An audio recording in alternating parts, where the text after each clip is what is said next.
দেখো কি সুন্দর দেখতে এই পুতুল সোনাটা।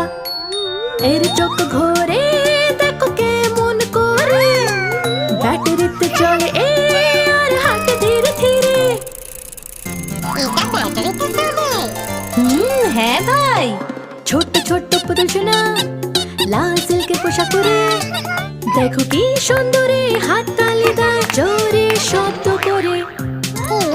এটা কি তোমার সবচেয়ে প্রিয়